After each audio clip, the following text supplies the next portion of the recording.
نَاصَحْتَ فِي عِبَادَةِ رَبِّكَ. یہاں کی جو لفظ ہے نا سخت، یہ بہت ہی پیارا لفظ ہے. اپنے نصیحت کرنا. سسٹر میں پھر عربی کے لفظوں کے اندر آتی ہوں تاکہ ہمارے بہت اچھے سے سمجھ میں آ جائے کہ جب ہم امام کے لیے کرتے ہیں کہ ہمارے امام نے ہمیں نصیحت کی. نصیحت جو ہے ہمیشہ نصیحت کی روٹ میں نہیں، جب ہمیں سمجھ آئے گی تب ہمیں سمجھ آئے گا کہ نصیحت ہوتی کیا ہے. جب ہمارے امام کہتے ہیں، ہم یہاں یہ کہتے ہیں کہ میں گواہی دیتا ہوں، آپ جتنے بھی آپ حجت اور جتنے بھی حجتیں ان کی اولاد ہو، آپ امین ہو، آپ منام کی اولاد ہو، اور آپ جو ہے ناسکتا اس کو تھوڑا سا کبھی بہت مکس ہو جاتا ہے یہ لفظ.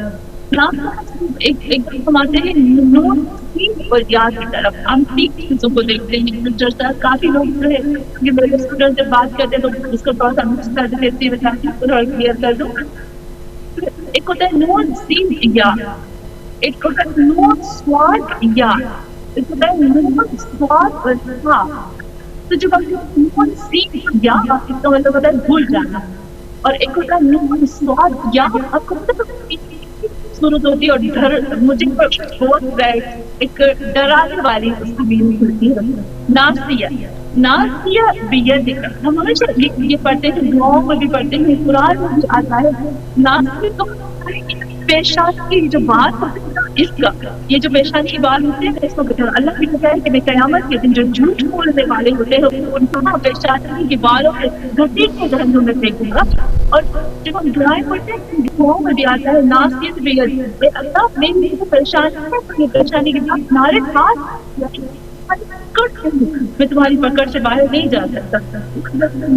بات ہو جانا چاہیے. ابھی سائنس میں یہ بات کہتی ہے کہ جب انسان کا دماغ کے پارٹس ہوتے ہیں نا تو جھوٹ انسان کس پارٹ سے بولتا ہے. تو ناسیت کا مطلب ہوتا ہے کہ پریشانی کے بعد اور بنیادی یعنی پکڑ جانا. اور ایک ہوتا ہے نصیحہ. یہاں سے دعا میں یا زیارت میں یا جو کہتے ہیں بیان کو ہے وہ نصیحہ استعمال ہوا ہے. اور نصیحہ کا مطلب ہوتا ہے ایک پاک کرنا، خالص کرنا. جب شہد ہوتی ہے نا، شہد کو جب بالکل خالص کیا جاتا ہے، پاک کیا جاتا ہے اور اس کے اندر ذرا برابر بھی ملاوٹ نہیں ہوتی، اس کو کہتے ہیں نصیحہ. یہاں امام کہتے ہیں سسٹر سر ہم امام وَأَنَّكَ نَاصَحْتَ فِي عِبَادَةِ رَبِّكَ.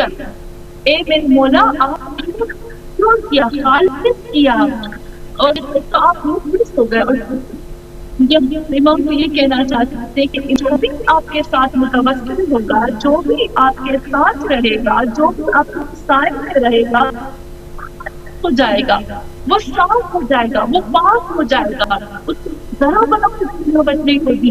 تو ایک طرح سے ہم امام سے کہتے ہیں کہ امام ہمیں اپنے ساتھ جوڑ دیجیے تاکہ ہم آپ کے ساتھ ہمیشہ آپ کے ساتھ رہ کر اپنے اللہ کے لیے مخلص ہو جائیں. اور یہاں پر یہ جو امام کی ضرورت ہے، میں چاہتی ہوں اس کو یہاں ختم کر اور پھر اس کی طرف آتی ہوں جو امام زین العابدین علیہ السلام کی نماز کی طرف آتی ہوں. سلوات کی طرف نہیں آ پاؤں گی تو امام کی میں نماز کی طرف آتی ہوں. امام زین العابدین علیہ السلام کی 4 رکعت نماز ہر رکعت میں سورہ حمد کے بعد ایک دفعہ سورہ توحید ہے یعنی سورہ قل واللہ اور سورہ قل واللہ کے بعد سورت کا یہ دعا پڑھنی ہے رکعت میں.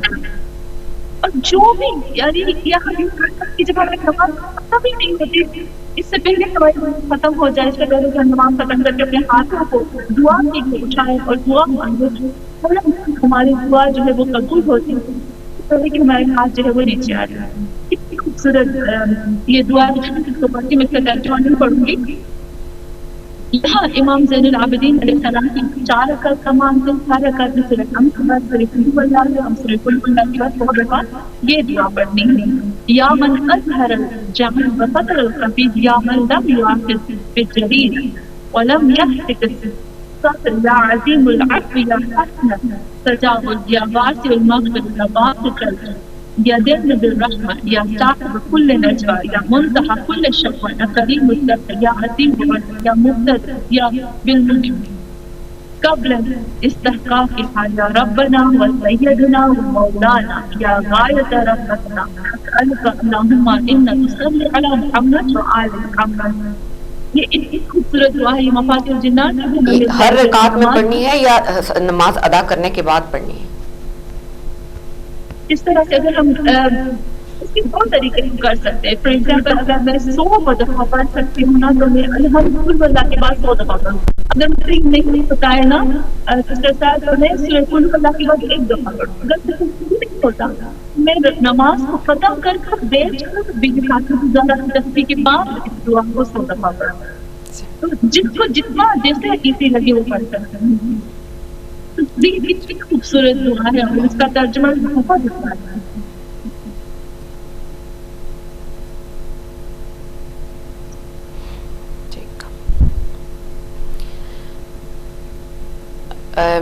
امام کی قبل از کربلا اور بعد از کربلا جو حالات ہیں ان میں کیا فرق ہے اور کس طرح انہوں نے اپنی امامت کے فرائض کو اس قدر سخت ترین حالات میں جن کے اوپر تھے اس وقت پڑے ان میں انجام دیا اور کیا خدمات بطور امام انہوں نے پیش کی اس مشکل حالات میں جن میں ان کی امامت کا دور تھا؟ جی سسٹر سحر، ابھی جب ہم امام سجاد علیہ السلام کی زندگی کی طرف آتے ہیں تو ہم کربلا سے پہلے کی واقعات ہیں. جب تھوڑا سا کمزور کر دینا کہ کربلا سے پہلے تو امام حسین علیہ السلام زندہ ہیں، ہنستے بستے گھر ہیں. ہم دیکھتے ہیں کہ امام سجاد علیہ السلام اپنے بابا کے سائے سے چلے ہیں. وہاں پر مولا عباس بھی زندہ ہے، اکبر بھی زندہ ہے، ان کے ساتھ امام کی زندگی ہے. لیکن کربلا کے بعد کے جو واقعات دیکھتے ہیں نا سسٹر سحر، جو کربلا میں ہوا وہ تو ہوا، لیکن جو کربلا کے بعد ہوا نا اس کی اوپر تحقیق ہونی چاہیے. کربلا کے واقعات کو پڑھ لیتے ہیں، ٹھیک ہے، ضروری ہے، بہت ضروری ہے، لیکن کربلا کے بعد جو واقعات نہیں سننا کیونکہ کربلا کے بعد جو مدینے کی حالت تھی میں اس سے کوشش کروں بتاؤں اس کو تھوڑا سا دور کے ساتھ کمپیئر کریں. آپ کو پتا ہے جو کربلا کے بعد جو واقعات تھے اور جو مدینے کی حالت تھی اور جو مدینے کے حالات ہو گئے تھے وہ اس قدر سخت تھے، اس قدر سخت تھے. جب ہم اس کے بارے میں پڑھتے ہیں مجھے نہیں لگتا، میں اپنے بارے میں بتاؤں گی کہ مجھے نہیں لگتا کہ کسی بھی اس قدر سختی تھی، اور جو ماحول بن گیا تھا سجاد علیہ السلام کے لیے میں نہیں سمجھتی کہ کسی بھی امام کے لیے اس قدر سخت ترین ماحول تھا. کیونکہ جس وقت امام حسین زندہ تھے اس وقت قرآن زندہ تھا، اس وقت ہم تھی. لیکن جیسے ہی کربلا کے واقعات ہوئے ہم تھوڑا سا اگر کھول کے دیکھتے ہیں نا کہ کربلا بعد جو مدینے میں جن لوگوں نے حکومت کی وہ کتنے لوگ تھے، کون تھے، اور پھر جب دیکھتے ہیں جو تھے وہ کربلا کے فوراً بعد کتنے حملے ہوئے اور کتنے انقلاب برپا کرنے کے لیے لوگ اٹھے اور کیا ہوئے واقعات. تو اب پڑھتی تھی واقعی روح کانپ جاتی ہے. اور اس حالات میں اگر زمین پر امام موجود نہ ہو تو واقعی انسانیت جو ہے وہ زوال کی طرف چلی جائے. ایک مسلمان نہیں بلکہ پوری انسانیت ہے. تو تھوڑا سا میں اس کو کھولتی ہوں کہ کیا ہوا تھا کربلا کے بعد. کربلا کے بعد فوراً یزید نے حملہ کیا تھا خانہ کعبہ کے اوپر. یہ ہم سب کو پتا ہے کہ یزید نے حملہ کیا تھا اور اس وقت جو مدینے کی حالت تھی وہ کس قدر بدترین حالت ہے. میں تھوڑا سا کوشش کروں گی جو مدینے کے حالات ہیں میں اس کی طرف بڑھتی بات کروں. جب امام سجاد تھے تو ایک واقعہ ہوا تھا، اس کو واقعہ ہررا کہتے ہیں. واقعہ کیا تھا؟ ایسا تھا کہ کچھ لوگ اٹھے تھے کہ ہم امام حسین کے ویوز تھے تو یزید نے وہ مدینے کے اوپر حملہ کیا اور ہم سب کو پتا ہے کہ اس نے خانہ کعبہ کے اوپر بھی حملہ کیا. کچھ دنوں تک پورے مدینہ کو اس نے ہلاک کر دیا تھا. واقعی میں 80 اصحاب پیغمبر صحابی محمد صلی اللہ علیہ وسلم کے 80